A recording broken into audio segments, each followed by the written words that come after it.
الحمد لله نحمده ونستعينه ونستغفره ونؤمن به ونتوكل عليه ونعوذ بالله من شرور أنفسنا ومن سيئات أعمالنا من يهده الله فلا مضل له ومن يضلله فلا هادي له ونشهد أن لا إله إلا الله وحده لا شريك له ولا نظير له ولا مثل له ولا مثال له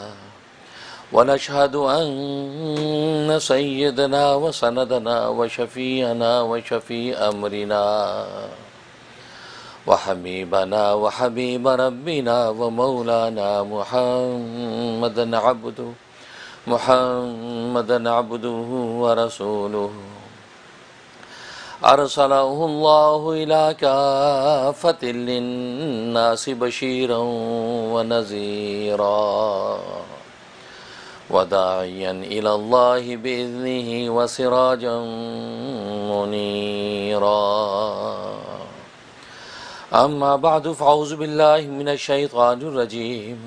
بسم الله الرحمن الرحيم إن الذين يكتمون ما أنزل الله من الكتاب ويشترون به ثمنا قليلا أولئك ما يأكلون في بطونهم إلا النار ولا يكلمهم الله يوم القيامة ولا يزكيهم ولهم عذاب أليم صدق اللہ۔ بزرگان محترم، برادران عزیز اور میری اسلامی بہنیں، اللہ تبارک و تعالی نے انسان کو دنیا کے اندر اختیار دے کر بھیجا ہے اور اس دنیا کو نفع نقصان کا مجموعہ بنایا ہے۔ یعنی اس دنیا میں اللہ تبارک و تعالی نے نفع کی چیزیں بھی پیدا کیے ہیں اور اس دنیا میں نقصان کی چیزیں بھی پیدا کیے ہیں۔ گویا کہ یہ دنیا نفع اور نقصان دونوں کا مجموعہ ہے۔ ایسا نہیں ہے کہ اس دنیا میں نفع ہی نفع ہو، نقصان کوئی نہ ہو، اور ایسا بھی نہیں ہے کہ یہاں نقصان ہی نقصان ہو، نفع کوئی نہ ہو، بلکہ اللہ تبارک و تعالی نے اس کو ایک مشترک عالم بنایا ہے۔ نفع اور نقصان سے مشترک یہ دنیا کا عالم ہے۔ نفع کو انسان فطری طور پہ حاصل کرنے کی کوشش کرتا ہے اور نقصان سے فطری طور پہ انسان دور بھاگتا ہے۔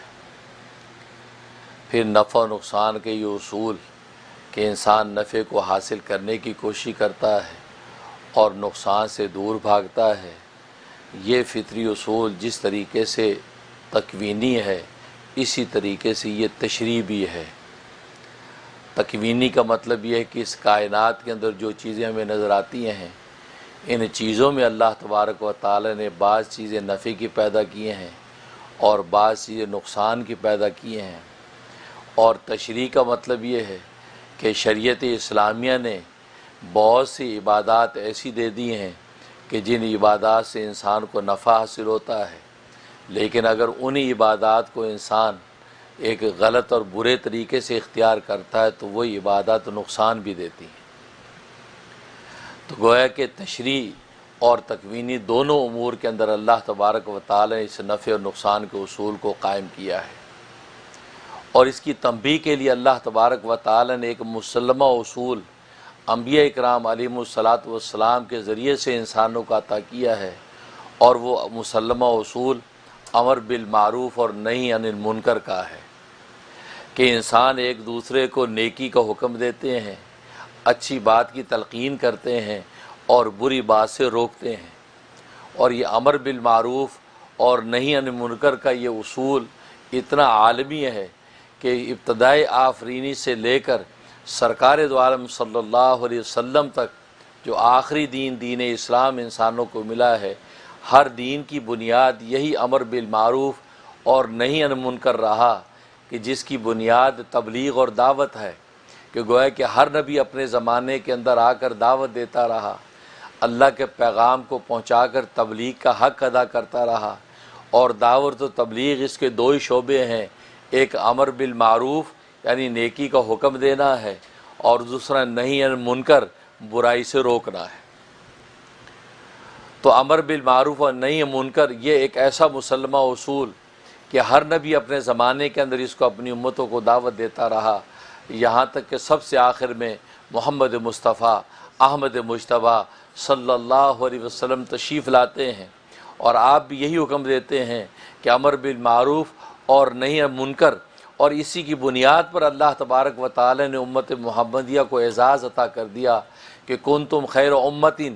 اے امت محمدیہ تم شاندار امت ہو، تم خیر امت ہو۔ خیر امت کا مطلب نفع دینے والی امت ہو، نفع بخش امت ہو، تمہارے وجود سے، تمہارے حال اور قال سے، تمہاری ایک ایک حرکت و سکون سے دوسروں کو نفع پہنچتا ہے، تم خیر امت ہو، اس لیے کہ تأمرون بالمعروف کہ تم نیکی کا حکم دیتے ہو، وتنہون عن المنکر تم برائی سے روکتے ہو، اور یہ دونوں کے دونوں عمل کس لیے کرتے ہو کہ وتؤمنون باللہ، اس لیے کہ تم اللہ پر ایمان رکھتے ہو۔ تو امر بالمعروف اور نہی عن منکر گویا کہ تمام انبیاء اکرام علیہم الصلاۃ والسلام کی دعوت کی بنیاد اور روح نکلی، اور جب تک امت امر بالمعروف اور نہی عن منکر کرتی رہتی ہے تو گویا کہ وہ ہدایت کے راستے پر چلتی رہتی ہے۔ وتواصوا بالحق اور وتواصوا بالصبر کا سبق جب چلتا رہتا ہے، ایک دوسرے کو حق بات کی وصیت کرتے رہتے ہیں، ایک دوسرے کو صبر کی تلقین کرتے رہتے ہیں، تو گویا کہ جب تک یہ سبق امت کے اندر چلتا رہتا ہے تو اللہ تبارک و تعالی اس امت کو بلندی اور ترقی عطا کرتے رہتے ہیں۔ چنانچہ سرکار دو عالم صلی اللہ علیہ وسلم کے زمانے میں بھی اسی حقیقت کو واضح کیا گیا، اور ان کے زمانے میں بہت سی چیزیں محرمات بنا کر دکھا دی گئیں کہ یہ ساری چیزیں حرام ہیں اور یہ ساری چیزیں حلال ہیں، ان حرام سے تم اپنے آپ کو بچاؤ، اس حلال کو تم اختیار کر سکتے ہو۔ تو گویا کہ ساری کی ساری وحی الہیہ کے ذریعے سے اس وقت کے معاشرے میں سب کے سب تفصیلات امت کے سامنے رکھ دی گئی تھی۔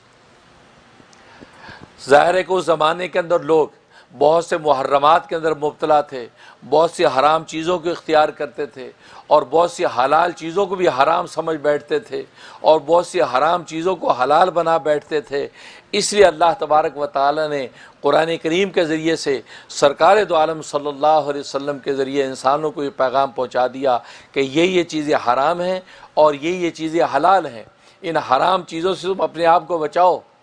اور یہ حلال چیز تم اختیار کر سکتے ہو۔ تو گویا کہ امر بالمعروف اور نہی عن منکر کا جو اصول تھا، اس اصول کو اس وقت مکمل کیا جا رہا تھا،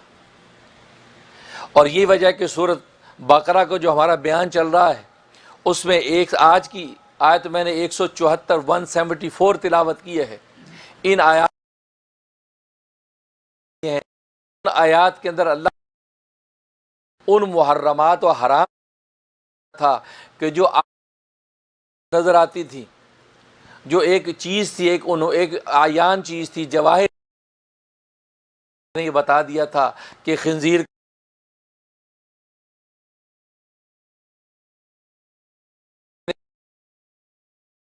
آنے والی چیز،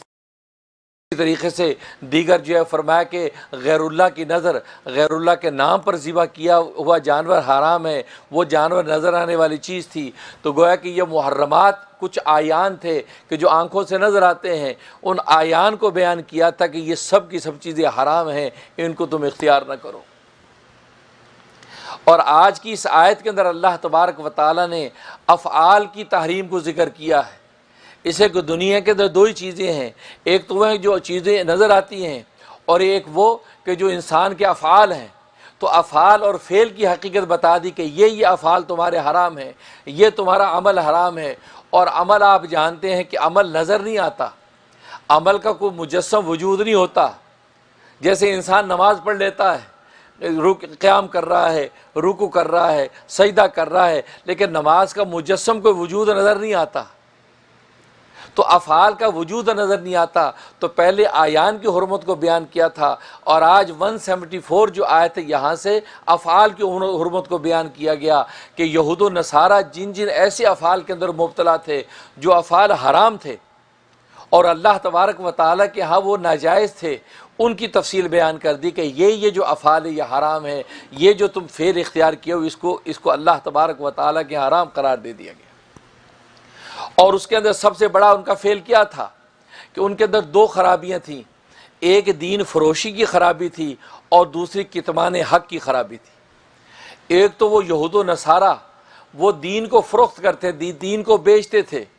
اور پیسے کے بدلے میں دین کے حکم کو بدل دیتے تھے، یہاں تک کہ اگر کوئی مالدار جرم کرتا تھا وہ مالدار رقم دے کر اس حکم شریعت کو بدلوا لیتا تھا۔ چنانچہ یہ اس وقت کے رہبائی، اس وقت کے پادری وہ اس اپنے تورات کے حاشیے پر لکھ دیتے تھے کہ یہ چیز حلال ہے یا حرام ہے، کیونکہ قیمت لے لی، پیسے لے لیے، تو پیسے لے کر حکم شریعت کو بدل دیتے تھے۔ اسی طریقے سے کتمان حق یعنی حق بات کو چھپاتے تھے، اور اس زمانے میں سب سے بڑا حق تو خود سرکار دو عالم صلی اللہ علیہ وسلم کی ذات عالی تھی۔ آپ کی ذات حق مجسم حق بن کے سامنے آ گئی تھی، اور اس وقت کے رہبائی اور وہ پادری تورات اور انجیل کے اندر آپ کی بشارتیں دیکھتے تھے اور آپ کو پہچانتے تھے کہ یہ سچا نبی ہے، لیکن اس بات کو چھپا کر وہ اپنے لوگوں کو دھوکہ دیتے کہ نہیں وہ جو نبی سچا آخری نبی جو آنا ہے وہ تو بنی اسحاق میں سے آنا ہے، یہ بنی اسماعیل سے آیا ہے، بنی اسماعیل والا وہ آخری نبی سچا نبی نہیں ہے جس کا ہم انتظار کر رہے ہیں، بنی اسحاق کا جو نبی آئے گا اس کو ہم تسلیم کریں گے۔ یہ چونکہ بنی اسماعیل میں سے ہے، ان کا تعلق مکے والوں کے ساتھ ہے، پوری انسانیت کے ساتھ اس کا کوئی تعلق نہیں۔ یہ کتمان حق کو چھپاتے تھے، تو گویا کہ یہ 2 فعل تھے، دین فروشی ایک فعل ہے،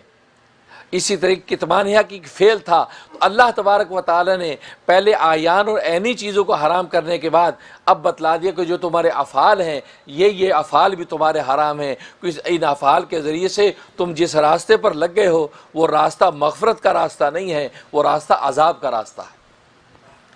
اس لیے اللہ تبارک و تعالی نے فرمایا ان الذین یکتمون ما انزل اللہ من الکتاب، بے شک وہ لوگ جو چھپاتے ہیں اس چیز کو جو نازل کی اللہ تبارک و تعالی نے کتاب، یعنی اللہ نے جو کتاب تورات نازل کی، انجیل کے اندر جو احکام نازل کیے، جو آسمانی کتابوں کے اندر جو حقیقت نازل کی تھی ان کو یہ چھپاتے ہیں۔ یہاں تک کہ خود بخاری شریف کی حدیث ہے کہ جب ایک واقعہ پیش آیا اور یہود کے ایک مالدار گھرانے کی خاتون نے چوری کر لی اور وہ مقدمہ دربار رسالت کے اندر آیا، تو رسول اللہ صلی اللہ علیہ وسلم نے اس چور کے ہاتھ کاٹنے کا حکم دے دیا کہ اس خاتون کا ہاتھ کاٹا جائے گا۔ اس پر اس وقت کے جو بڑے مخیر حضرات مالدار تھے اور اس کے خاندان کے مؤثر لوگ تھے، انہوں نے کہا جی نہیں آپ اپنے دین اسلام اور قرآن کے مطابق فیصلہ نہ کیجئے، آپ ہماری تورات کے مطابق فیصلہ کیجئے، کیونکہ ہم تورات کو حق مانتے ہیں، تورات کو سچ مانتے ہیں، آپ تورات کے مطابق ہمارا فیصلہ کیجئے۔ آپ نے فرمایا تورات میں بھی یہی حکم ہے کہ چور کا ہاتھ کاٹا جائے گا، اس خاتون نے چونکہ چوری کی ہے لہٰذا اس کا ہاتھ کاٹا جائے گا۔ کہا کہ دکھائیے کہاں ہے؟ آپ نے فرمایا تورات لے آؤ۔ اب تورات سامنے آ گئی۔ اب جو آیت وہ چور کے بارے میں لکھی ہوئی تھی اس آیت کے اوپر ہاتھ رکھا ہوا ہے اس پادری نے، اس رہبائی نے، اور کہا کہ رسول اللہ صلی اللہ علیہ وسلم کو کہہ رہا کہ آپ دکھائیے کہاں ہے۔ اب رسول اللہ صلی اللہ علیہ وسلم دیکھ رہے ہیں، اب اسی آیت پہ ہاتھ رکھا ہوا ہے، بتائیے جی کہاں ہے؟ تو عبداللہ ابن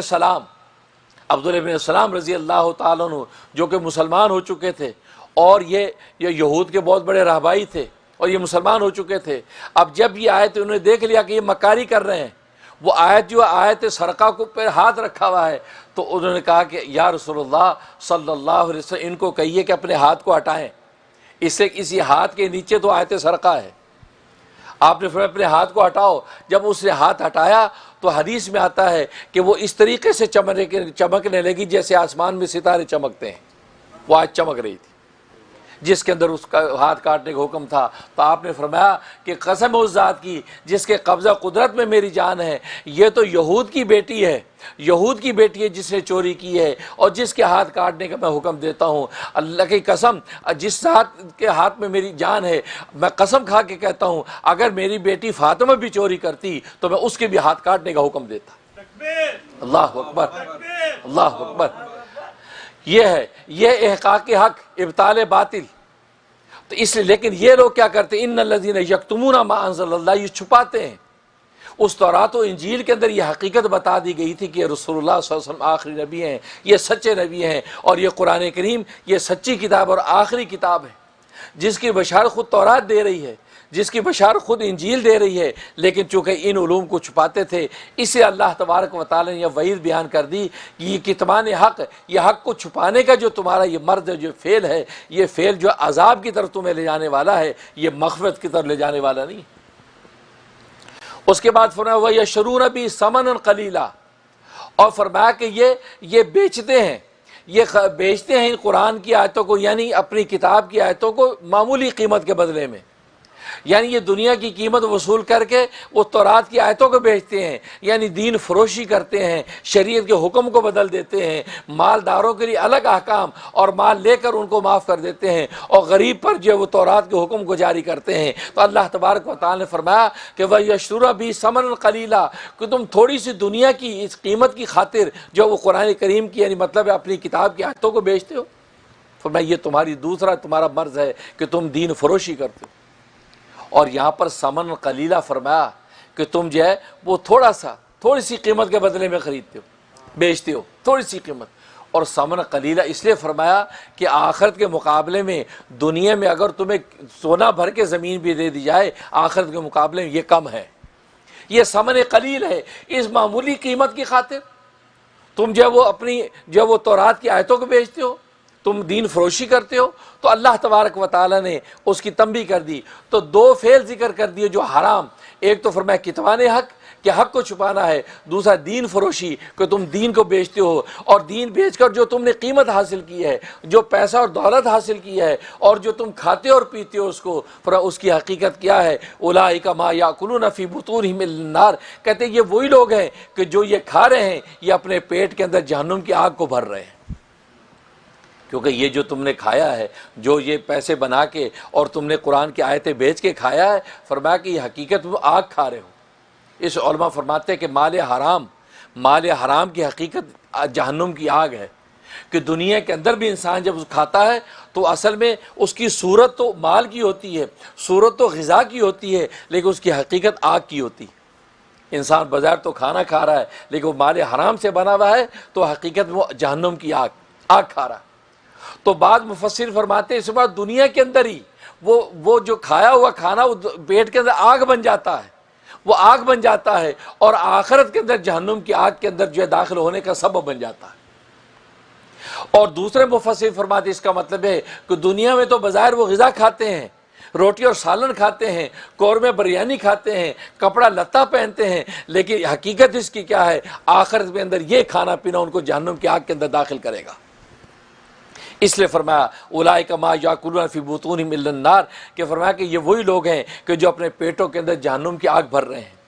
ولا یکلمہم اللہ یوم القیامہ، دنیا کے اندر یہ ان پر عذاب کہ یہ جہنم کی آگ کھا رہے ہیں، اور آخرت کے اندر ایک عذاب کیا ہوگا کہ اللہ تبارک و تعالی ان سے شفقت اور محبت کے ساتھ کلام نہیں کرے گا۔ ولا یکلمہم اللہ، اللہ ان سے کلام نہیں کرے گا قیامت کے دن۔ کلام نہ کرنے کا مطلب یہ ہے، حالانکہ اللہ تو کلام کرے گا، ہر ایک سے حساب کتاب کرے گا، تو پھر یہاں کی کیوں فرمانے کے کلام نہیں کرے گا؟ اس کا مطلب ہے کہ جو اللہ تبارک و تعالی رحمت اور شفقت کے ساتھ جس طرح کلام کرتے ہیں، رحمت اور شفقت کے ساتھ کلام نہیں کرے گا، غیظ و غضب کے ساتھ کلام کرے گا، اللہ اپنے قہر کے ساتھ کلام کرے گا، اپنے انتقام کی طاقت کے ساتھ کلام کرے گا، یہاں تک اس کے انتقام اور قہر و غضب کے ساتھ اللہ تبارک و تعالی ان کو جہنم کی آگ کے اندر ڈال دے گا۔ تو دیکھو آخر میں ان کی یہ وعید کہ ولا یکلمہم اللہ یوم القیامہ ولا یزکیہم، اور اللہ ان کو قیامت کے دن پاک نہیں کرے گا۔ کیا مطلب یہ کہ بعض خوش نصیب ایسے بھی ہوں گے کہ جو دنیا کے اندر گناہوں کے اندر مبتلا ہیں، دنیا کے اندر انہوں نے خطائیں کی ہیں، لیکن اللہ تبارک و تعالی آخرت میں ان کے نفس ایمان کی برکت سے آخرت میں ان کو پاک کر دے گا، اور پاک کرنے کے بعد ان کو جنت میں داخل کر دے گا۔ چنانچہ اسات المومنین یعنی گناہگار جو مسلمان ہیں، جن کے پاس نفس ایمان ہے، وہ اللہ کی توحید کے قائل ہیں، نبی کی رسالت کے قائل ہیں، اور عقیدہ معاد آخرت کے قائل ہیں، نفس ایمان ان کے پاس موجود، لیکن گناہ کے اندر مبتلا رہے، گناہ کبیرہ بھی کر رہے ہیں، گناہ صغیرہ بھی کر رہے ہیں، گناہ میں مبتلا ہیں، اور پوری ان کی روح گناہوں کے اندر لت پت ہے۔ فرمایا کہ یہ جب اللہ تبارک و تعالیٰ کے پاس پہنچیں گے تو اللہ تبارک و تعالیٰ ان پر بھی غضب کی نگاہ ڈالیں گے، اللہ ان سے بھی محبت سے کلام نہیں کریں گے، ان کو بھی جہنم میں ڈالیں گے، لیکن ایمان کی برکت سے اللہ تبارک و تعالیٰ ان کو جہنم کی آگ میں اس طرح ڈالیں گے جیسے دھوبی میلے کپڑوں کو بھٹی میں ڈالتا ہے، اور اس بھٹی کے اندر گرم پانی میں میلے کپڑوں کو دھو کر شفاف ابلا ہوا کر کے بالکل اجلا دھلا کر کے ان کو پاک کر کے لٹکا دیتا ہے، اور وہی پاک کپڑا پہن کر مومن سجدے کے اندر گرتا ہے۔ فرمایا جیسے وہاں دھوبی ان کپڑوں کو ناپاک کو پاک کر دیتا ہے، لانڈرو میٹ کے اندر میلے کپڑوں کو جیسے پاک کر دیا جاتا ہے، فرمایا اللہ تبارک و تعالیٰ ایمان کی برکت سے ان کو یہ کیا کریں گے، جہنم کے اندر ڈالیں گے، لیکن وہ جہنم کے اندر فرمایا وہ تعذیب کے لیے نہیں ڈالیں گے بلکہ تطہیر کے لیے ڈالیں گے۔ دو عنوان ہیں، کافر جو جہنم کے اندر ڈالا جائے گا، مشرک جو جہنم میں ڈالا جائے گا، وہ تعذیب کے لیے ڈالا جائے گا، سزا دینے کے لیے، وہ عذاب دینے کے لیے، تکلیف پہنچانے کے لیے ڈالا جائے گا۔ لیکن مومن جو ہے وہ گناہگار جو ڈالا جائے گا، فرمایا وہ تطہیر کے لیے ڈالا جائے گا، اس کو پاک کرنے کے لیے ڈالا جائے گا، اس کا تزکیہ کرنے کے لیے ڈالا جائے گا، کیونکہ ناپاک جنت میں داخل ہو نہیں سکتا، تو ایمان کے ساتھ یہ آیا ہے تو اللہ تبارک و تعالی اس کو پہلے جہنم میں جلا کے اس کو پاک کریں گے، پاک کرنے کے بعد اب اس کو جنت میں داخل کریں گے۔ چنانچہ حدیث میں آتا ہے کہ جب شفاعت عامہ کو حکم ہو جائے گا کہ انبیاء اکرام علیہم الصلاۃ والسلام سے کہہ دیا جائے گا کہ آپ اس جہنم کے اندر دیکھ لیجئے، جس کی بھی آپ نے سفارش کی اس کو جنت کے اندر داخل کر دی۔ چنانچہ انبیاء اکرام علیہم الصلاۃ والسلام شفاعت کر کے جہنم سے نکالیں گے۔ سب انبیاء اکرام جب نکال چکیں گے تو اللہ تبارک و تعالیٰ فرمائیں گے چلو ہٹو، اب میری باری ہے، اب میں نکالتا ہوں۔ انبیاء کرام علیہ الصلوۃ والسلام تو یہ سمجھیں گے تمام جو گناہگار مومن ہم نے نکال لیے، کوئی باقی نہیں ہے۔ تو حدیث میں آتا ہے کہ اللہ تبارک و تعالیٰ فرمائیں گے اب میری باری ہے، فرمایا کہ اللہ تبارک و تعالیٰ لپے بھر بھر کے نکالیں گے، لپے بھر بھر کے نکالیں گے، اور یہ وہ ایمان والے ہوں گے کہ جن کا ایمان اتنا باریک، اتنا معمولی اور باریک ایمان ان کے دل کے اندر ہوگا کہ جو نبوت کی خوردبین سے بھی نظر نہیں آئے گا، بلکہ اللہ تبارک و تعالیٰ اپنی الوہیت کی خوردبین سے دیکھیں گے۔ اس لیے ایمان بڑی چیز ہے، ایمان کبھی نہ جانے دینا، گردن کٹ جائے ایمان نہ جائے۔ عمل تو بابا آدم سے بھی کوتاہی ہوئی، جنتوں کے اندر رہ کر ہوئی، اللہ کی پڑوس میں رہ کر ہوئی، اللہ کی قربتوں میں رہ کے ہوئی۔ اللہ نے کہا تھا وَلَا تَقْرَبَا هَذِهِ الشَّجَرَةَ فَتَكُونَ مِنَ الظَّالِمِينَ، تم دونوں میاں بیوی اس درخت کے قریب نہ جانا۔ پھل کھا بیٹھے، غلطی کر لی، جبکہ جنتوں میں ہیں، اللہ کی قربتوں میں ہیں۔ تو عمل کا تو عالم ہمارا یہ ہے، لیکن نفس ایمان، ایمان ایسی طاقت ہے۔ اس وقت بھی بابا آدم کے دل کے اندر ایمان کی حالت یہ تھی کہ انہوں نے کیسے کھایا پھل، کیوں کھایا پھل؟ اپنی نفسانی خواہش پر نہیں کھایا، اندر کی چاہت پر نہیں کھایا، بلکہ ابلیس کی اس قسم کھانے پہ کھایا کہ میں قسم کھا کے آپ کو بتاتا ہوں میں پرانے یہاں کا رہنے والا ہوں، اگر آپ یہ پھل کھا لیں گے تو اللہ تبارک و تعالیٰ کے پڑوس میں ہمیشہ ہمیشہ رہیں گے۔ اب ایک عاشق کو جب یہ خبر دے دی جائے کہ محبوب کے پاس ساری زندگی رہو گے تم یہ کر لو، تو عاشق تو دیوانہ وار وہ کرنے کو دوڑے گا۔ تو بابا آدم نے یہ سوچا اچھا میں اگر یہ کھا لوں گا تو ہمیشہ ہمیشہ اللہ کے پاس رہوں گا، اپنے محبوب کی قربت کے لطف اٹھاؤں گا، تو ان پر ایک عشق کی مدہوشی طاری ہوگی۔ اور عشق کی مدہوشی میں ان کا عالم ہی ہوگا، ان کا نہ آؤ دیکھا نہ تاؤ دیکھا، اور سارے احکام بھول گئے اور سیدھے پہنچے اور جلدی سے پھل کو کھا لیا، یہ سوچ کے کہ اللہ کی قربت میں رہوں گا۔ تو اللہ نے اس بات کی گواہی قرآن میں دی، فرمایا فنسیا، آدم بھول گیا۔ اصل میں وہ نسیان کا کیا تھا؟ حضرت حکیم الامت تھانوی رحمہ اللہ تعالیٰ فرماتے ہیں وہ نسیان عشق کا نسیان تھا۔ جیسے عاشق بسا اوساق اپنی عشق کی مدہوشی میں بھول جاتا بہت کچھ، اس کو محبوب کے علاوہ کچھ یاد نہیں رہتا، ایسے وہ عشق کی مدہوشی میں بھول گئے، اور اللہ اس کی گواہی دے رہے فنسیا، آدم عشق کی مدہوشی میں بھول گیا جو میں نے حکم دیا۔ وَلَمْ نَجِدْ لَهُ عَزْمًا، میں نے اس کے دل کو جھانک کے دیکھا، اس کے دل کے اندر یہ پھل کھانا یعنی میرے حکم کو توڑنے کا کوئی ارادہ نہیں تھا، کوئی ارادہ نہیں تھا، وہ عشق کی مدوشی میں مدوش ہو کر کھا بیٹھا۔ تو اس لیے تو اللہ تبارک و تعالی نے پھر خود ہی معافی کے کلمات عطا کر کے آپ کو معاف کر دی اور کہہ دیا کہ کہہ دو کہ ربنا ظلمنا انفسنا وان لم تغفر لنا وترحمنا لنکونن من الخاسرین، معافی ہو۔ تو کہنے کا مقصد یہ، عمل تو انسان کا ایسا کمزور ہے اور انسان کی گھٹی میں انسان عمل میں کوتاہی کر جاتا ہے، گھر سے سوچ کے آتا ہے کہ آج ایسی نماز پڑھیں گے جیسے صحابہ کی نماز تھی، لیکن جب کھڑا ہوتا ہے تو اس کی نماز کا عالم ہی ہوتا ہے کہ سر سجدے میں گرتا ہے لیکن دل تکبر سے کھڑا ہوتا ہے۔ اس امام غزالی فرماتے ہیں سجدہ حقیقت میں وہ ہے کہ جیسے سر جھکتا ہے اسے ساتھ ساتھ تمہارا دل بھی جھک جائے، جیسے گردن جھکتی ہے اندر کا دل بھی جھک جائے، لیکن دل جھکے نا اور سر جھک جائے، فرمایا یہ نماز کیا نماز ہوئی، تمہارے جسم کے ساتھ ساتھ تمہاری روح بھی جب اللہ کے آگے جھکتی چلی جاتی ہے، یہ وہ سجدہ ہوتا ہے کہ جس سجدے میں اللہ تبارک و تعالی اس کو وہ لطف عطا کر دیتے ہیں کہ اس کا سر اللہ کے قدموں میں جا گرتا ہے۔ چنانچہ مولانا فضل الرحمان گنج مراد آبادی نقشبندی رحمۃ اللہ علیہ، نقشبندی سلسلے کو بڑے سرخیل گزرے ہیں، تو سہارنپور کے رہنے والے ہیں، اپنے سہارنپوری انداز میں کہا کرتے تھے، بڑے عجیب و غریب مغلوب الحال بزرگ تھے، فرمایا کرتے تھے جب میں سجدہ کروں ہوں یوں لگے ہے جیسے اللہ میاں نے پیار لے لیا، کیونکہ یہ تو حدیث میں آتا ہے کہ انسان اللہ کے قریب سب سے زیادہ نماز میں ہوتا ہے، اور نماز میں بھی سب سے زیادہ سجدے کی حالت میں ہوتا ہے، اور سجدے کی حالت میں اتنا قریب ہو جاتا ہے کہ اس کا سر اللہ کے قدموں میں ہوتا ہے۔ اب یہ تصور کر کے انسان جب سجدہ کرے اس سجدے کے لطف کا عالم کیا ہوگا، کیا لطف کا عالم۔ آج ہمیں چھوٹا سا کوئی رشتے کے ساتھ محبت ہو اور اس کا پیر ہمارے ماتھے پہ آ جائے، ہم اس کے پیر کو جھٹکتے نہیں بلکہ اس کے پیر کو چومیں گے۔ ہمارا نواسا، ہماری پوتی، ہماری نواسی، ہماری بیٹی، ہماری محبوب، وہ کوئی پیر منہ پہ آ جائے تو پیر کو کیا جھٹکیں گے، پیر چومیں گے، اس کا آنکھوں کو لگائیں گے۔ تو یہاں عاشق صادق جب اللہ کے سامنے سجدے میں گرتا ہے تو اس کا سر اللہ کے قدموں میں ہے، تو جب اس تصور کو باندھتا ہے پھر سر سے سجدے سے سر اٹھانے کو جی نہیں چاہتا۔ میرے دادا پیر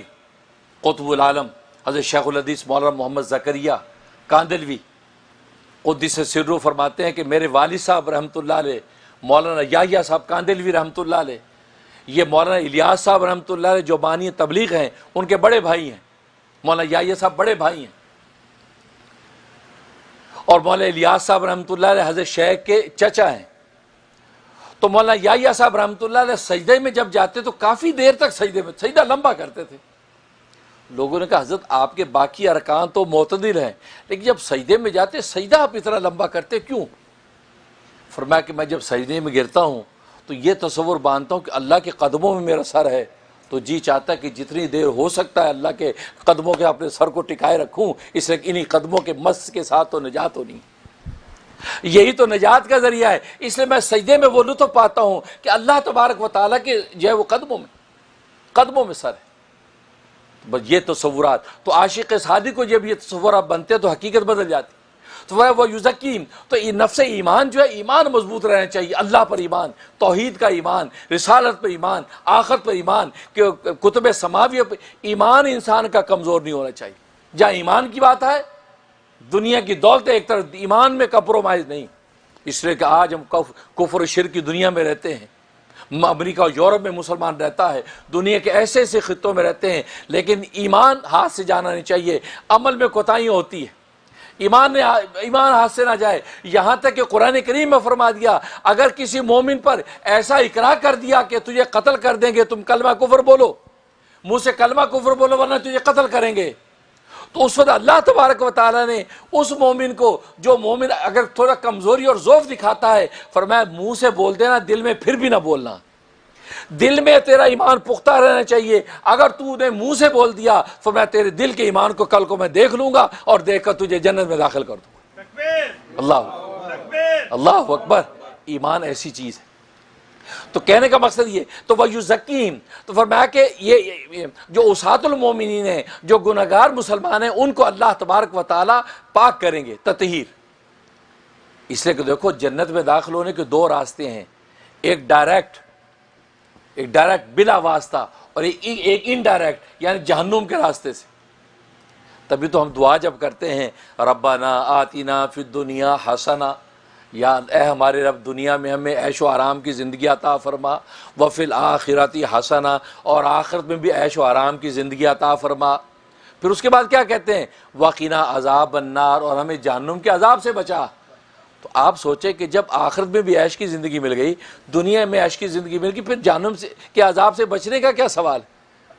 یہ چکا کہ جہنم کے عذاب سے بچا، یہ اس لیے کہا کہ اصل میں یہ آخرت میں جو عیش و آرام کی زندگی جنت کی وہ دو طریقے سے، ایک براہ راست ڈائریکٹ ہے بغیر عذاب کے، سیدھا اللہ تبارک و تعالی جنت میں داخل کریں، اور ایک راستہ عذاب بھگتنے کے بعد جانے کا ہے۔ اس دعا کے اندر یہ مومن یہ کہتا ہے اللہ جنت کا عیش و آرام مجھے عطا کر، لیکن ڈائریکٹ جنت میں جانے والا ہو، جہنم کے راستے سے نہیں۔ جہنم کے راستے میں اگر کوئی گناہوں کی وجہ سے ہے تو یا اللہ پہلے سے گناہ معاف کر کے سیدھا جنت میں داخل کر،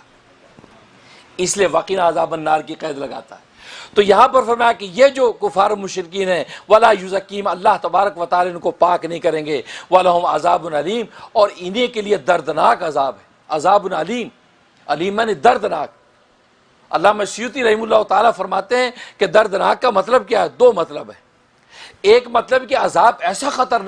خطرناک ہے کہ یہ سامنے والے جہنمی کو درد میں اور تکلیف میں مبتلا کر دیتا ہے، اس کو تکلیف اور درد میں مبتلا کر دے گا، اور ایسا درد و تکلیف کہ وہ اہل جہنم بس ان کی برداشت میں نہیں ہوگا، اور وہ اللہ تبارک و تعالی سے فریادیں کریں گے لیکن اللہ تبارک و تعالی کو معافی نہیں ہوگی۔ ایک مطلب یہ کہ ایسا دردناک ہوگا، تکلیف پہنچائے گا، اور دوسرا مطلب یہ کہ دردناک علیم کا مطلب کہ وہ عذاب اس قدر شدید ہوگا کہ خود وہ تکلیف کے اندر مبتلا ہوگا، خود تکلیف میں مبتلا ہوگا۔ اللہ تبارک و تعالی اس کے اندر شدت ایسی بھر دیں گے، اس کی آگ کی حرارت ایسی بھر دیں گے، وہ عذاب خود تکلیف میں ہوگا، اور جب خود تکلیف میں ہوگا جس کو لپٹے گا تو آپ سمجھ سکتے ہیں کہ اس کو کیسی تکلیف پہنچائے گا۔ جیسے دنیا میں کہتا ہے کہ زخمی شیر بڑا خطرناک ہوتا ہے، زخمی شیر بڑا خطرناک ہوتا ہے، اور آپ جانتے ہیں شیر جب بھوکا ہوتا ہے حملہ تبھی کرتا ہے، اگر پیٹ بھرا ہوا ہو آپ پاس سے گزرے شیر کچھ نہیں کہتا، لیکن اگر وہ بھوکا ہے اور زخمی بھی ہو تو فرمایا کہ پھر وہ جب شکار پر پنجہ ڈالتا تو پھر اس کو جھنجھوڑ کے رکھ دیتا۔ تو اس میں اشارہ اس بات کی طرف ہے کہ وہ عذاب ایسا شدید عذاب ہوگا کہ اللہ تبارک و تعالیٰ اس کے اندر تکلیف و درد کو بھریں گے، یہاں تک کہ خود عذاب تکلیف و درد میں مبتلا ہو جائے گا۔ جب مبتلا ہو جائے گا اب اللہ کسی جہنمی کے جو اس کو لپیٹیں گے تو آپ سمجھ سکتے ہیں جب کسی جہنمی کو چمٹے گا تو اس کو تکلیف پہنچانے کا کیا عالم ہو جائے گا۔ اس لیے فرمایا کہ وَلَهُمْ عَذَابٌ عَلِيمٌ، انہی کے لیے جو ہے دردناک عذاب ہے۔ اور اس کے بعد فرمایا اولئک الذین اشتروا الضلالۃ بالہدی، یہاں پر فرمایا کہ یہ وہی لوگ ہیں کہ جنہوں نے خریدا گمراہی کو ہدایت کے بدلے میں، گمراہی کو خریدا ہدایت کے بدلے میں، ہدایت دے دی گمراہی لے لی، کیوں ظاہر ہے کہ یہ بنی اسرائیل، یہ یہود و نصارہ، ان کو تو ہدایت ملی تھی، ان کے ہاں تو انبیاء آئے تھے، اور بنی اسرائیل کے اندر ایک نبی، دو نبی نہیں، بلکہ مفتی اعظم پاکستان مفتی شفیع صاحب رحمۃ اللہ علیہ نے معارف القرآن کے اندر لکھا ہے کہ 10 نبی نکال کر باقی سارے نبی بنی اسرائیل میں سے آئے، سارے نبی بنی اسرائیل میں سے آئے، 1,24,000 کم و بیش انبیاء کرام ہیں، فرمایا ان میں سے 10 نکال کے باقی سارے بنی اسرائیل میں سے۔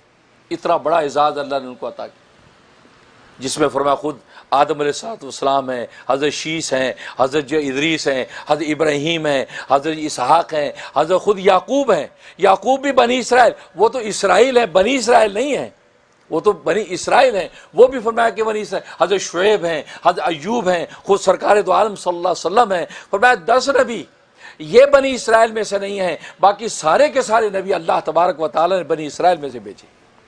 ایسا اعزاز دیا، لیکن فرمایا اولئک الذین اشتروا الضلالۃ بالہدی، انہوں نے گمراہی کو خریدے ہدایت کے بدلے میں۔ جو اعزاز و ہدایت چلی آ رہی تھی انہوں نے وہ دے کر گمراہی خریدی، اور گمراہی کیسے خریدی؟ سرکار دو عالم صلی اللہ علیہ وسلم کی نبوت اور رسالت کا انکار کر دیا، آپ کا حسد کیا، آپ کا بغض کیا، اس بغض حسد کے نتیجے میں آپ کی ذات کا انکار کیا، اللہ تبارک و تعالیٰ ان پر ہمیشہ کی گمراہی ڈال دی۔ والعذاب بالمغفرہ، اور انہیں عذاب کو خریدا بخشش کے بدلے میں، جو بخشش اللہ نے ان کو دینی تھی اس مغفرت کے بدلے میں کیا اللہ کا عذاب خرید لیا۔ عذاب خرید لیا، فما اصبرهم علی النار، فرمایا کہ یہ جہنم کے عذاب پر کتنے باہمت ہیں. یعنی اللہ نے بطور تانا کے کہا فما اصبرهم، کہتے نا واٹ اے مین ہے، کہتے نا واٹ اے بیوٹیفل، بھائی واہ واہ کیا. فرمایا کہ فما اصبرهم، بھائی کیا صبر ہے ان کا جہنم کے عذاب پہ. مطلب جہنم کے عذاب پر کوئی صبر برداشت کر نہیں سکتا، تو یہ ظالم کیسے جہنم کا راستہ اختیار کر لیا، اور اس کا مطلب ان کو بڑا صبر ہے جہنم کے عذاب پہ. تو بطور تان کے اللہ تبارک و تعالیٰ نے یہ بات کہی کہ جہنم کے عذاب پر کون صبر کر سکتا. لیکن ان ظالموں کی حالت یہ ہے، انہوں نے نبی کریم صلی اللہ علیہ وسلم کی عداوت میں کیا کیا کہ انہوں نے گمراہی کو ہدایت کے بدلے میں خریدا. اور یہ انسان کی ایک فطرت ہے، انسان جن چیزوں پر قدرت رکھتا نہیں ہے ان کے اسباب کو لے سکتا ہے، اس کی اصل کو نہیں لے سکتا. دیکھو انسان کے اختیار میں مغفرت کو حاصل کر لینا انسان کے اختیار میں نہیں ہے، اسی طریقے سے عذاب کو حاصل کر لینا انسان کے اختیار میں نہیں ہے. جو چیز انسان کے اختیار میں ہوتی ہے اس کو تو ڈائریکٹ اس چیز کو لے لیتا ہے، لیکن جو چیز اختیار میں نہیں ہوتی اس کے اسباب کو اختیار کرتا ہے، سبب کو اختیار کرتا ہے، اس سبب کو اختیار کر کے اس مسبب کو لیتا ہے. بالکل اسی طریقے سے یہاں پر یہ جو ہے یہ مغفرت کسی کی مجال نہیں کہ وہ ڈائریکٹ لے لے. ہاں مغفرت کے اسباب اختیار کرتا ہے، اور مغفرت کے اسباب کیا ہے؟ اللہ کی طرف رجوع ہے، اللہ سے توبہ ہے، خدا سے معافی ہے، خدا کے سامنے جھکنا ہے، اس کی عبادت اطاعت ہے، دین اسلام کے احکام کو بروئے کار لانا ہے. یہ اسباب ہے مغفرت کے، ان اسباب کو اختیار کرنے کا حکم ہے. جب بندہ اسباب کو اختیار کرتا ہے تو اللہ تبارک و تعالیٰ اس کو مغفرت عطا کر دیتے. دیکھو اولاد پیدا کرنا انسان کے اختیار میں نہیں ہے، لیکن اس کے اسباب اختیار کرنا اس کے اختیار میں ہے. لہذا اولاد کے اسباب اختیار کرتا ہے، وہ نکاح کرتا ہے، نکاح کر کے اس کے اسباب اختیار کرتا ہے، اب اللہ تبارک و تعالیٰ اولاد عطا کر دیتے.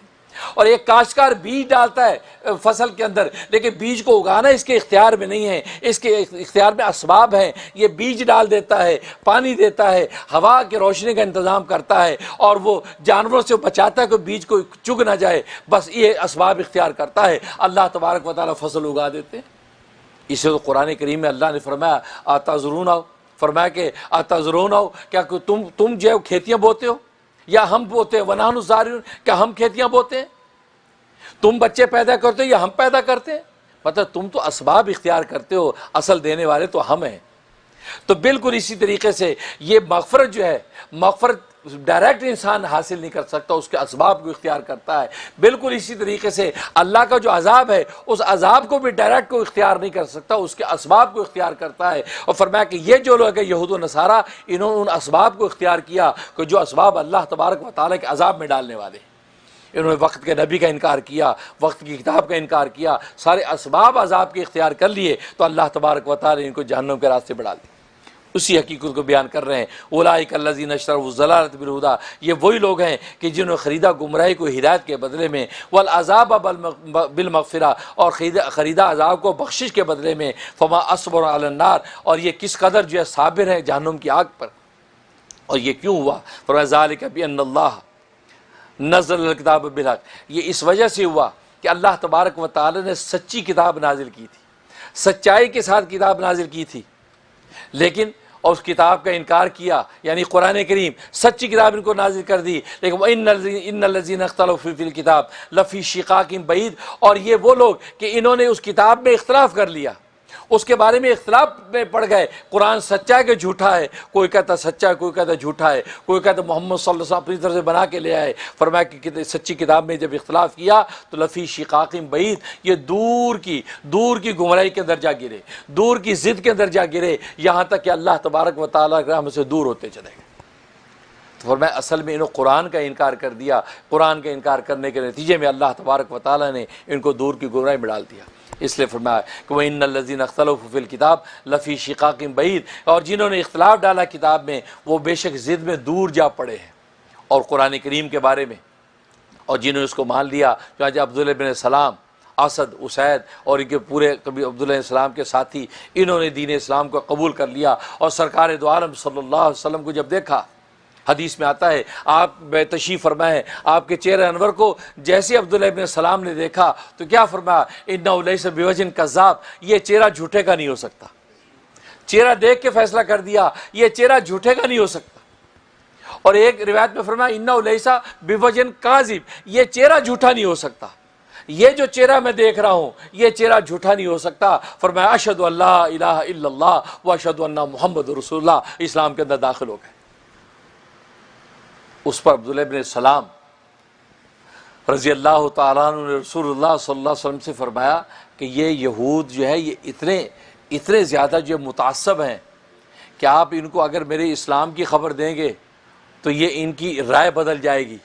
اور جب تک میرے بارے میں آپ پوچھیں گے جب تک ان کو اسلام کی خبر نہیں تو وہ کچھ اور کہیں گے، آپ تجربہ کر لیجئے۔ آپ پردے میں چلے گئے عبداللہ بن سلام، اب ان لوگوں سے پوچھا یہود سے کہ عبداللہ بن سلام کے بارے میں تمہارا کیا خیال ہے؟ کہ عبداللہ بن سلام وہ ہمارے رہبائی ہیں، وہ ہمارے تورات کے عالم ہیں، وہ ہمارے بہت بڑے فاضل ہیں، وہ ہمارے مقتدی ہیں، وہ ہمارے پیشوا، بڑی لمبی لمبی تعریفیں کرنے لگ گئے، خوب تعریفیں۔ آپ رسول اللہ صلی اللہ علیہ وسلم سن رہے ہیں۔ اب تھوڑی دیر بعد پردے میں سے نکلے باہر،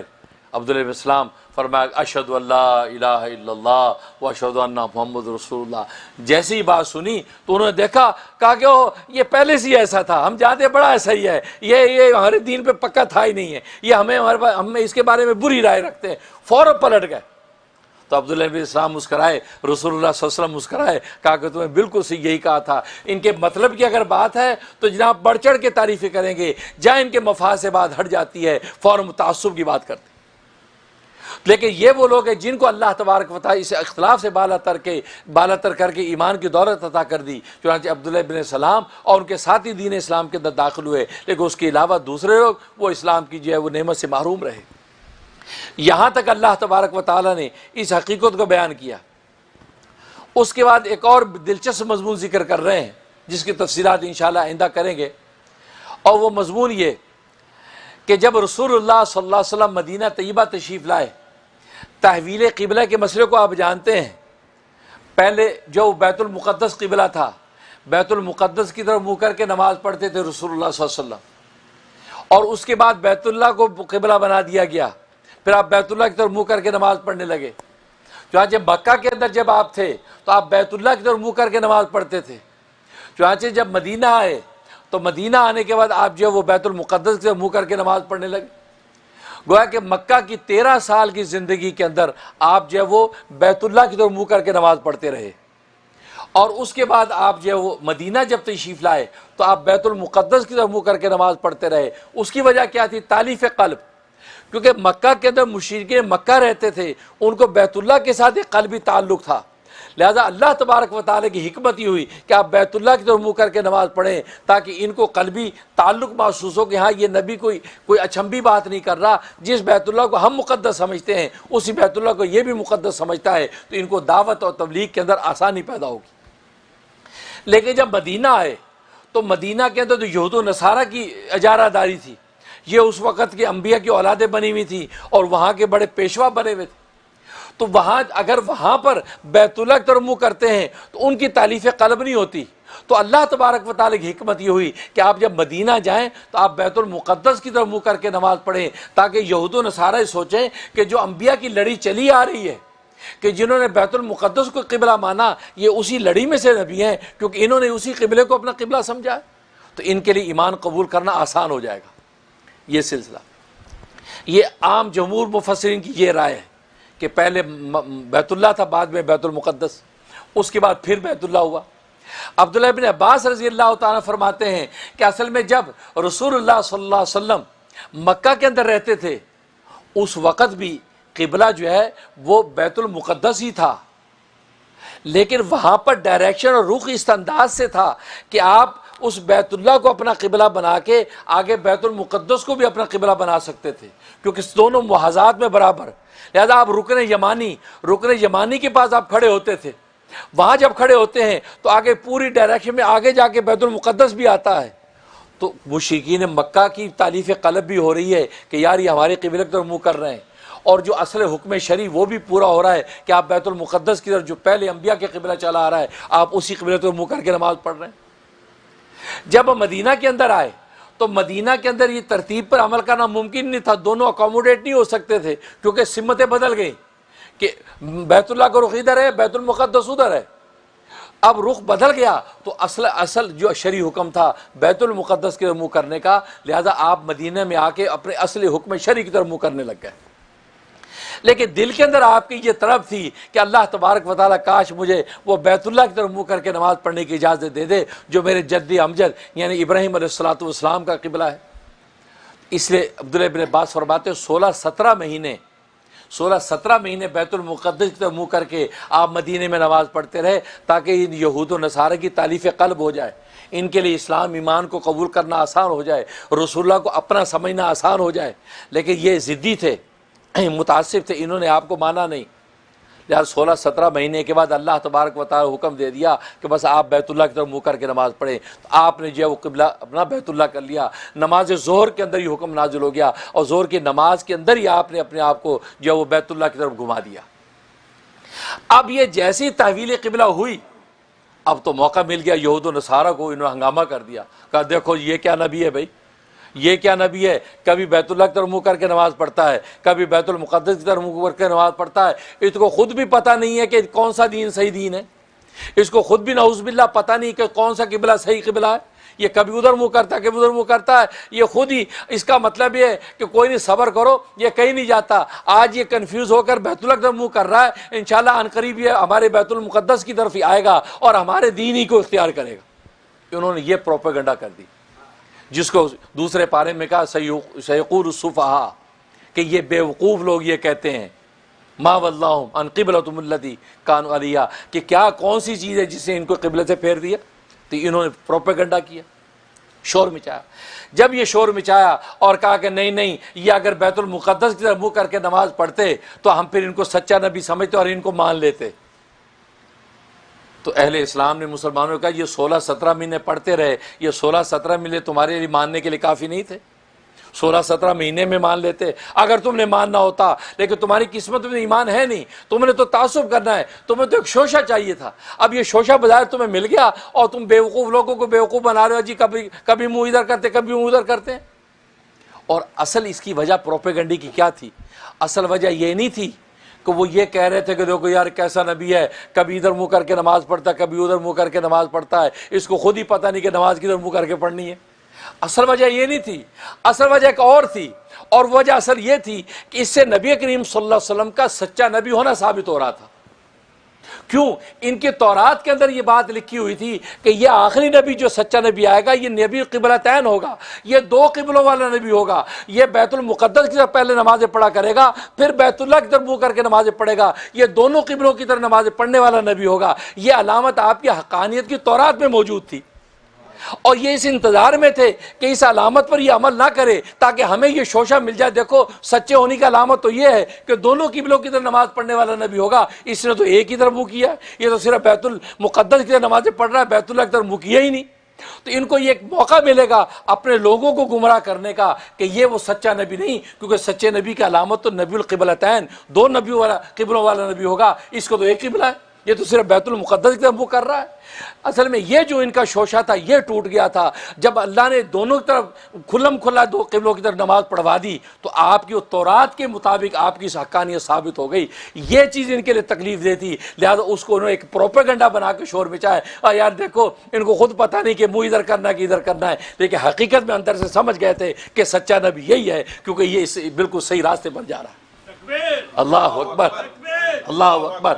نعرہ رسالت محمد رسول اللہ، نعرہ رسالت محمد رسول اللہ، تاجدار ختم نبوت زندہ آباد، تاجدار ختم نبوت زندہ آباد۔ تو اصل میں یہ علامت تھی کہ رسول اللہ صلی اللہ علیہ وسلم سچے ثابت ہو رہا ہے کہ یہ 2 قبلوں والا نبی، پہلے اسے بیت المقدس سے منہ کیا پھر بیت اللہ کی طرف منہ کیا۔ یہ چیز ان کے لیے بے چینی کا باعث ہو گئی تھی کہ یار یہ جو علامت سچائی کی تھی اس محمد پر ثابت ہو رہی ہے۔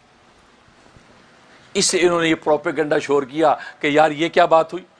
اور نبی کریم صلی اللہ علیہ وسلم نے جو وہ 2 قبلوں کے نبی بنے، اور یہ آپ کی حقانیت کی بات۔ اب جب یہ شوشہ اور شور مچا، اس پر اللہ تبارک و تعالی نے یہ آیات نازل فرما دی کہ لیس البر ان تولوا وجوہکم قبل المشرق والمغرب، فرمایا کہ نیکی یہی نہیں ہے، نیکی یہی نہیں ہے کہ تم مغرب کی طرف منہ کر لو کبھی مشرق کی طرف منہ کر لو، یعنی کبھی مشرق مغرب کی طرف منہ کرنا یعنی قبلوں کی طرف منہ کرنا ہی نیکی ہے، یہ نیکی نہیں۔ نیکی کی بڑی تفصیلات ہیں، نیکی کی بڑی تفصیلات ہیں، اللہ پر ایمان لانا، نبیوں پر ایمان لانا، کتاب پر ایمان لانا اور اخلاق حسنہ کرنا۔ اللہ نے پوری نیکیوں کی فہرست بیان کر دی، اور تمہاری حالت یہ یہود و نصارہ کہ تم قبلے کی طرف مشرق مغرب کی طرف منہ گھمانے کو نیکی سمجھ رہے ہو۔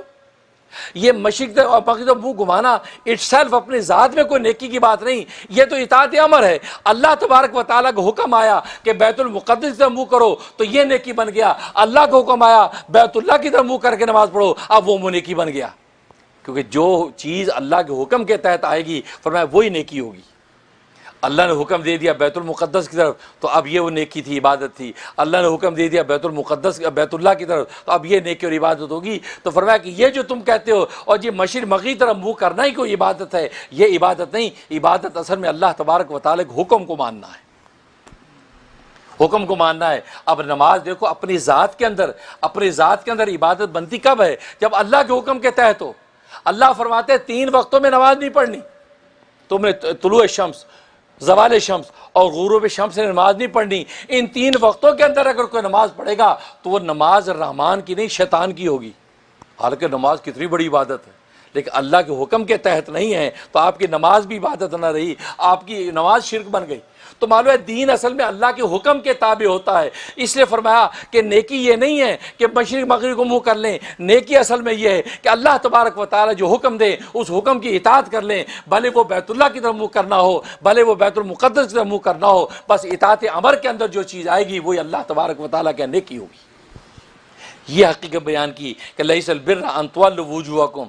کہ نیکی یہی نہیں ہے کہ تم پھیر دو اپنے چہروں کو قبل مشرق کی طرف والمغرب اور مغرب کی طرف سے، یہ نیکی نہیں ہے۔ ولکن البر من آمن باللہ، بلکہ نیکی تو یہ ہے کہ ایمان لے آئے اللہ پر، آخرت کے دن پر، فرشتوں پر، کتابوں پر، نبیوں پر، یہ ان پر نیکی۔ تو گویا کہ نیکی کی تفصیلات بیان کر دیں اور اس پر انشاءاللہ آئندہ گفتگو کروں گا۔ اور بر کا لفظ یہ اس کی حقیقت کیا ہے اس پر انشاءاللہ آئندہ گفتگو کروں گا۔ اللہ سے دعا ہے کہ اللہ تبارک و تعالیٰ جو ہے یہ قرآن کریم کے حقائق کو معرفت سمجھنے کی توفیق عطا فرمائے، اور خاص طور پہ یہ بات کہ ایمان اور دین کی حقیقت اللہ کے حکم کو ماننا ہے۔ اگر ہمارا عمل اللہ کے حکم کے تابع ہے تو وہ دین ہے، اگر اللہ کے حکم سے نکلا ہوا ہے بظاہر جتنا بھی خوبصورت ہوگا وہ اللہ کا دین نہیں ہو سکتا، وہ بدعت اور شعبدہ بازی تو ہو سکتا ہے، لیکن اگر اللہ کا دین ہے تو وہ اللہ کے امر کے تحت ہوگا اور نبی کی سنت اور کی اتباع کے ساتھ ہوگا، تو وہ سچا دین ہے کہ دنیا کے اندر بھی مقبول ہوگا اور آخرت کے اندر بھی اللہ تبارک و تعالیٰ اس کی قیمت لگے گی۔ اللہ سے دعا ہے کہ اللہ تبارک و تعالیٰ عمل کرنے کی توفیق عطا فرمائے۔ آخر دعوانا الحمدللہ رب العالمین۔ آج کی تفسیر جو اسپانسر کی ہے فلوریڈا سے ڈاکٹر ثنا قریشی صاحبہ نے۔ ڈاکٹر ثنا قریشی صاحبہ کے لیے ہم دعا گو ہیں کہ آج کی تفسیر کا درس ان کی طرف سے اسپانسر ہوا اور یہ پیغام پوری دنیا کے اندر جو پہنچا ہے اس پیغام میں اللہ تبارک و تعالی شرف قبول نازل کر دے، اور یہ پیغام کی جو حقانیت اور نورانیت انسانوں کے قلوب تک پہنچے، اور قرآن کریم کے انوارات اور جس انداز سے اللہ تبارک و تعالی نے تحریم کے قیدوں کو بیان کیا ہے اس تحریم کی حقیقت کو سمجھنے کی توفیق عطا فرمائے، آمین یا رب العالمین۔ ابھی انشاءاللہ ذکر ہوگا تو آپ سب حضرات جو 1 مرتبہ سورہ فاتحہ، 13 مرتبہ سورۃ اخلاص اور 11 مرتبہ درود شریف پڑھ لیں، اور پھر لا الہ الا اللہ کی ضرب لگائیں گے وہ، اور ضرب لگانے کا طریقہ یہ ہوگا کہ یہ ہماری الٹی پستان سے 2 انگل نیچے یہاں لطیفہ قلب ہے، لطیفہ قلب سے دنیا کی محبت کو نکالنا ہے اور گردن کو سیدھے کندھے کی طرف گھمانا اس انداز سے لا الہ، پھر تھوڑا سا سر اوپر اٹھا کے الا اللہ۔ تو لا الہ میں تصور کریں گے کہ دنیا کی محبت، اللہ کی غیر کی محبت نکال کے پیٹھ پیچھے پھینک دی، اور سر اوپر کر کے پھر ضرب لگائیں گے، اللہ کی محبت دل میں اتار لی۔ بس یہی حقیقت ہے دین کی کہ اللہ کی محبت آ گئی تو سارا دین آسان ہو جائے گا۔ اس انداز سے یہ ضرب کر کے لگانی ہم نے، لا الہ الا اللہ، لا الہ الا اللہ، لا الہ الا اللہ، اس انداز سے یہ ہوگا۔ اس کے بعد جو ہے الا اللہ کی ضرب لگے گی، الا اللہ الا اللہ الا اللہ الا اللہ، وہ بھی لطیفہ قلب پہ ضرب لگے گی، اور لطیفہ قلب اصل ہے وہ منور ہو گیا تو سارا انسان کے اعمال صالح منور ہو جاتے ہیں۔ اللہ تبارک و تعالی عمل کی توفیق عطا فرمائے۔ میں مناجات کے اشعار پڑھوں گا، مناجات کے اشعار کے ساتھ ساتھ جو ہے لا الہ کی ضرب لگاتے رہیں گے۔ Allah is calling you. Allah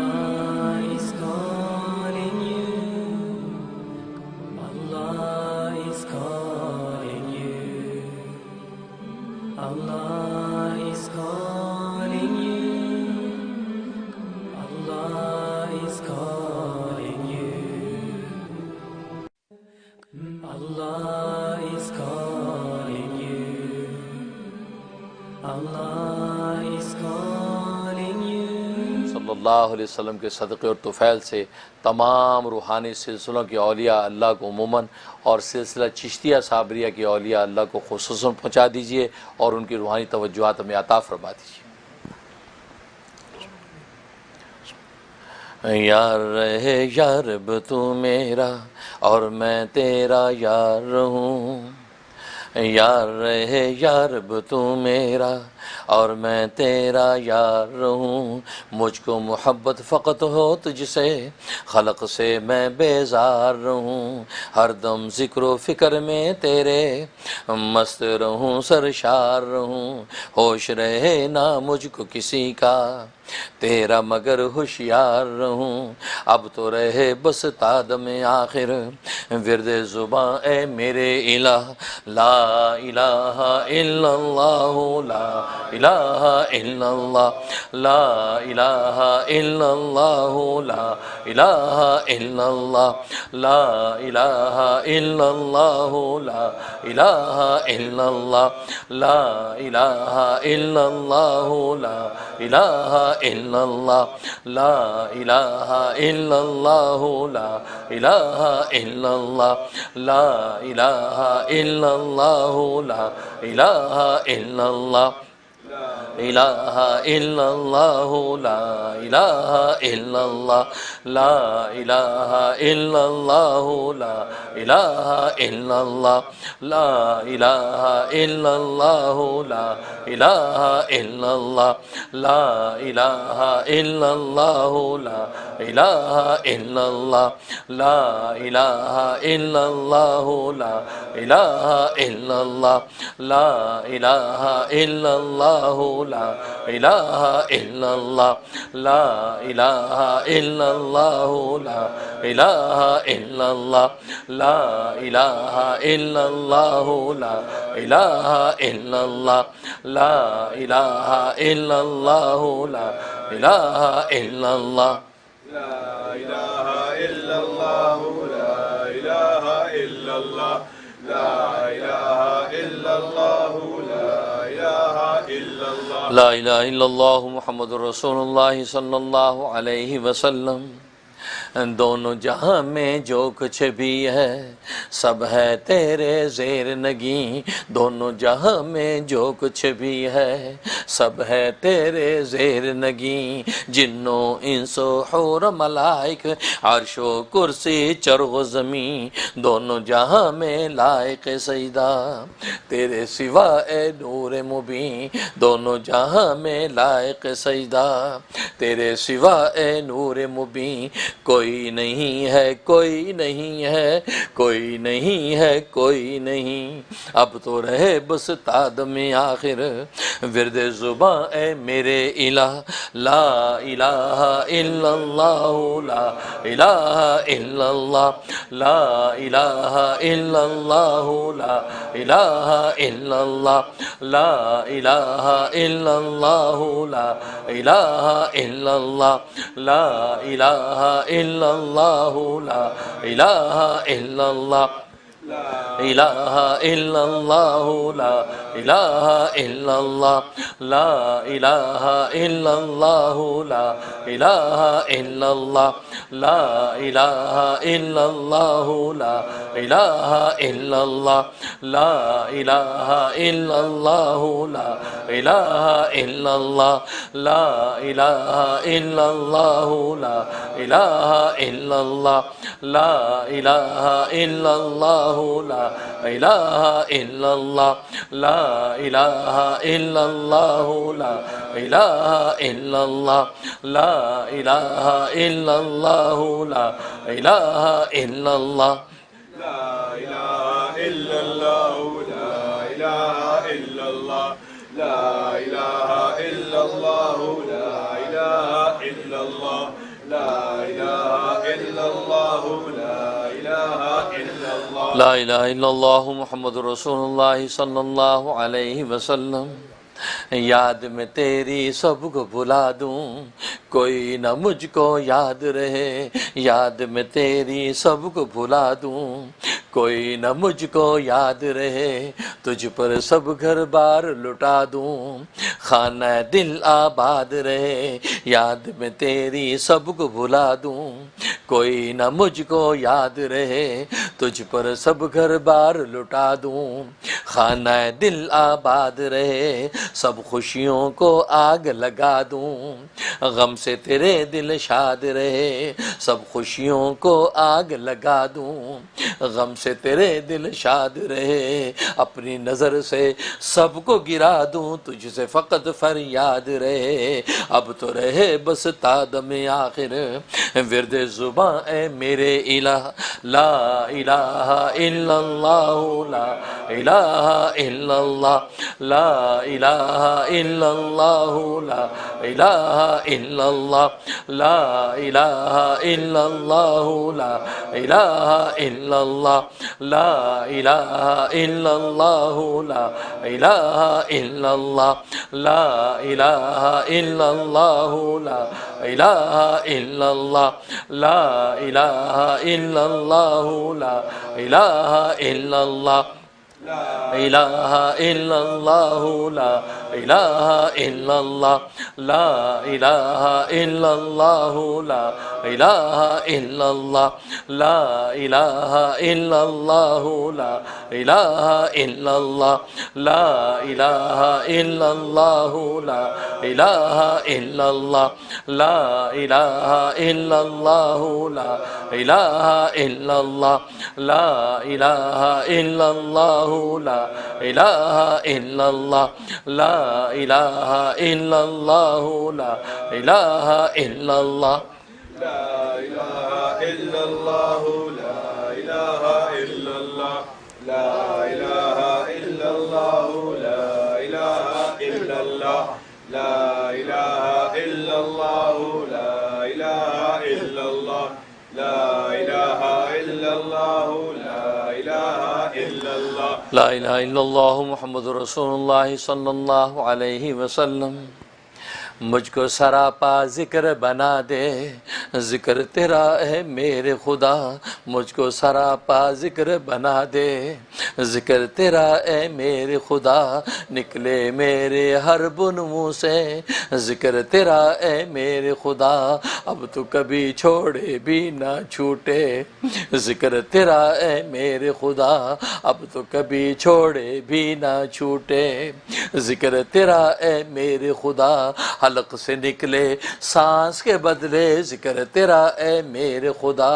اب تو رہے بس تا دم آخر ورد زباں اے میرے الہ، لا الہ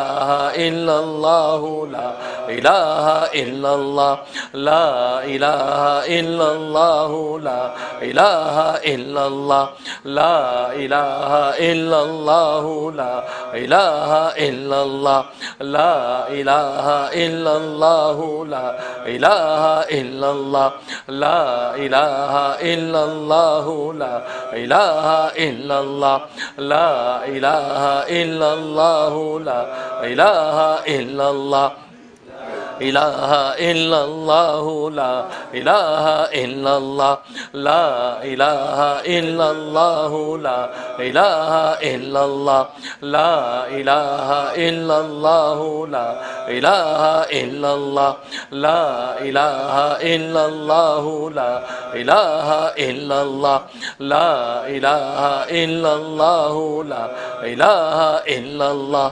لا إله إلا الله لا إله إلا الله لا إله إلا الله لا إله إلا الله لا إله إلا الله لا إله إلا الله لا إله إلا الله لا إله إلا الله لا إله إلا الله لا إله إلا الله لا الہ الا اللہ محمد رسول اللہ صلی اللہ تعالی علیہ وعلا آلہ وصحابہ وبارک وسلم تسلیما کثیرا کثیرا۔ تمام ناظرین و حاضرین یہ تصور باندھیں کہ عرش الہی پر اللہ کی نور کی بارش ہو رہی ہے، اس بارش کی چھینٹیں ہمارے دل پر پڑ رہے ہیں۔ سبحان اللہ، سبحان اللہ۔